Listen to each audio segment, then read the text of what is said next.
od moj jagol. Mislim, znači postojam.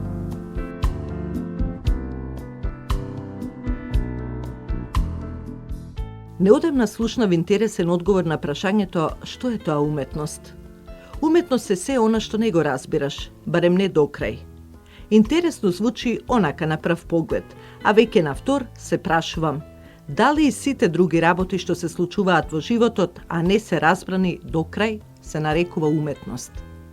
Дали е уметност да се живее или да се разбира животот? Колку секој денеска е уметник за да преживее во време на невреме? Колку сме поврзани со тоа што постојано нешто се слуша, прави, говори, подпишува, извршува, па дури и плаќа од джеб, а не се разбира. Колку сме ние во денешницата креативни уметници, вградени во делото наречено живеачка уметност.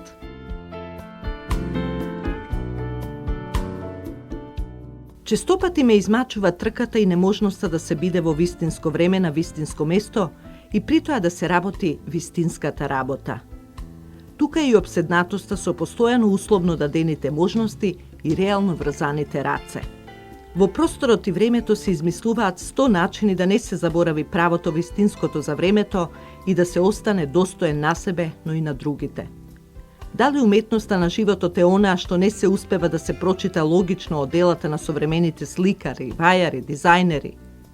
Нештата, кога не се разбираат докрај, честопати и не се прифаќаат. Може би и се нема во ова лудо време кој да се праша за поадекватно објаснување. Чудни нешта. Стоп на кадарот.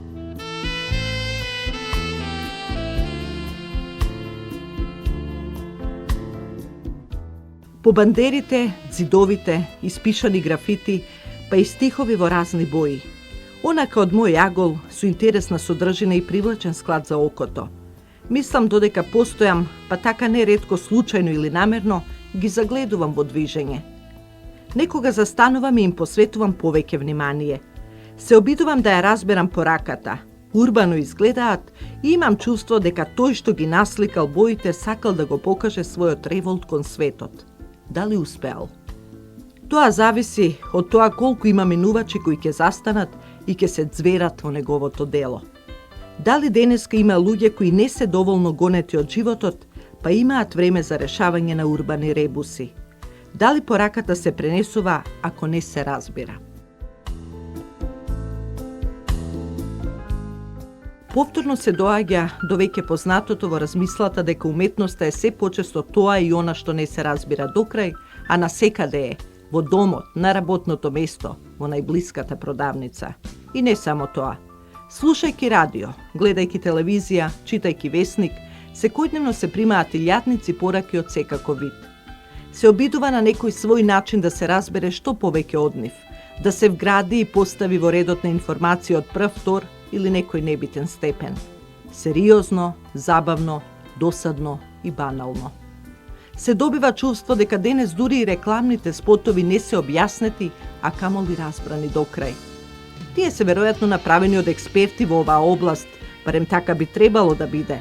Но во последно време тие наликуваат на некои слики од галерија на современа, односно најсовремена за многумина неразбрана уметност.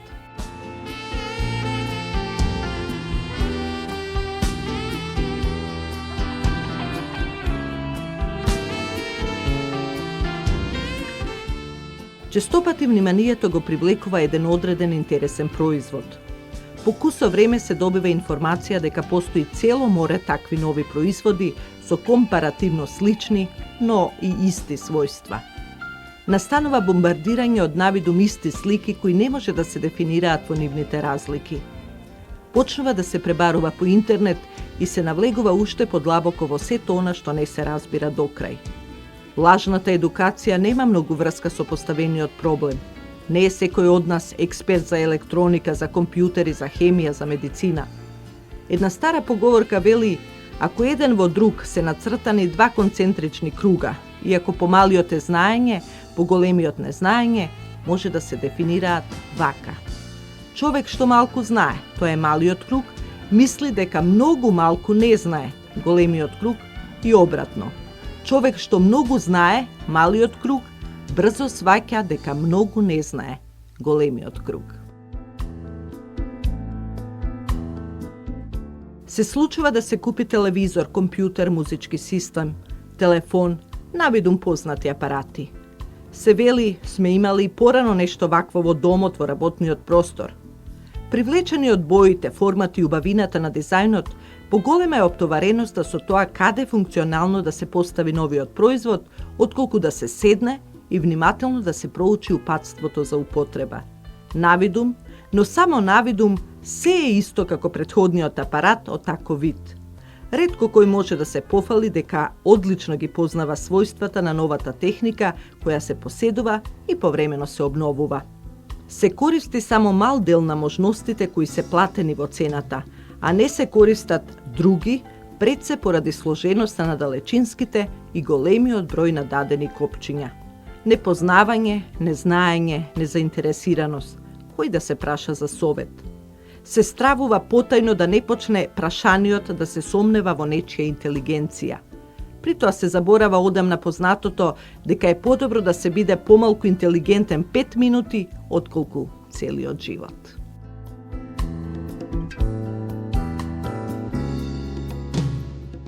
Има многу вистини. Зависно од кој агол се надгледува даденото во просторот, наречен уметност на живење. Тој што прашува мора да знае барем половина од одговорот на прашањето однапред. Ако тоа не се знае, тогаш подобро и ништо да не се прашува. Зошто? Затоа што ништо не се добива од очекуваното разбирање. Да, имало и има такви што прашуваат и разбираат. Има и онакви што само прашуваат и прашуваат колку да прашаат и ништо не разбираат. Така функционира овој свет. Затоа треба да се внимава за што се прашува и кој се прашува. Само во вакви ситуации нешто и ќе се научи.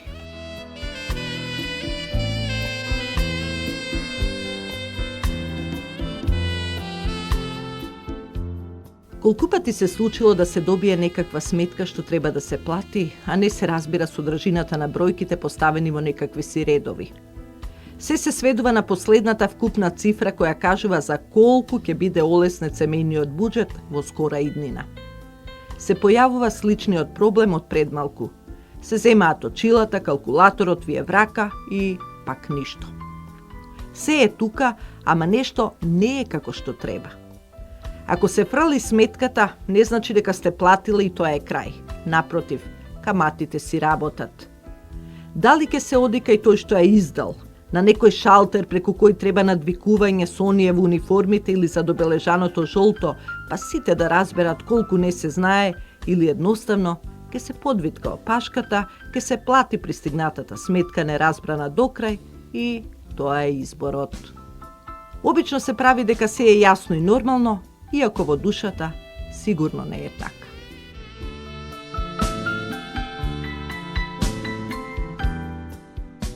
Уметноста на современото живење има своји правила на однесување.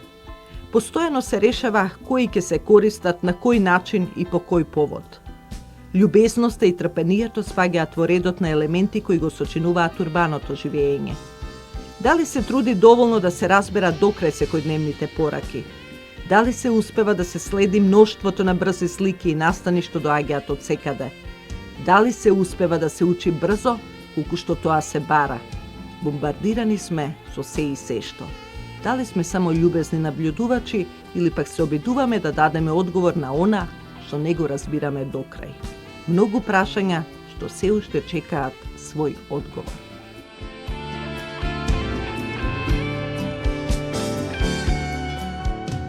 Современите општества емитуваат брзи слики, а тромите емитуваат спори слики. Поредот на нештата брзите општества им се наметнуваат на спорите. Ретко се случува некое споро општество да успее да наметне своја идеја на некое современо. Дали докрај ги разбираме сликите и пораките од развиените општества? Кому значиме како креативен фактор, освен што сме консументи и потрошувачи на се што ќе се понуди? Овде е можеби начинот на кој се штити и обстанува, барем досега. Се примаат само слики, а не комплетни решенија за дадени проблеми. Се успева колку толку да се обезбеди заштита од комплетното менување на секојдневието. Се штити индивидуата. Се смета дека вистинското време допрва доаѓа. Светот е далеку пред нас, но се има илузија дека ќе се стигне. Се мисли дека се не е кажано и дека има доволно време за мегдан со другите. Се разбираат ли работите онака како што се дадени или сме немоќни да мислиме поинаку?